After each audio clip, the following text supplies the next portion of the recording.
नमस्कार। आज मार्च 8 अर्थात् अन्तर्राष्ट्रिय महिला दिवस। अन्तर्राष्ट्रिय महिला दिवसको अवसरमा म मेरो व्यक्तिगत तर्फबाट र sunrise council and training centre private लिमिटेडको तर्फबाट म सम्पूर्ण राष्ट्र तथा अन्तर्राष्ट्रिय क्षेत्रमा रहनुभएका महिलाहरूलाई हार्दिक मङ्गलमय शुभकामना व्यक्त गर्न चाहन्छु। महिलाहरूलाई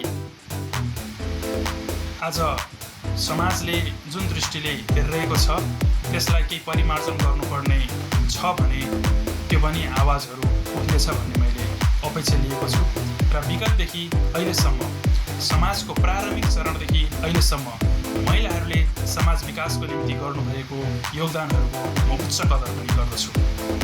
राजनैतिक होस् या आर्थिक होस्, सामाजिक होस् या सांस्कृतिक होस्, जुनसुकै क्षेत्रमा महिलाहरूको ठुलो योगदान रहेको छ। तरै पनि विभिन्न कारणहरू छन्। मानिसहरूले महिलाले हेर्ने नजर अनि पुरुषप्रति हेर्ने नजर त्यो एउटा कन्सेप्ट बसिसकेको छ।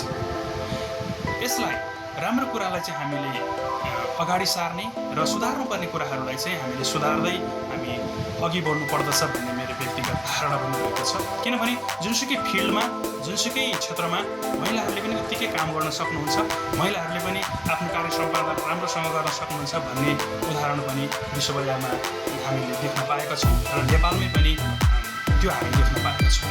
त्यस कारणले गर्दाखेरि महिला र पुरुष दुवै बराबरी हुन् र महिला र पुरुष समान हुन्।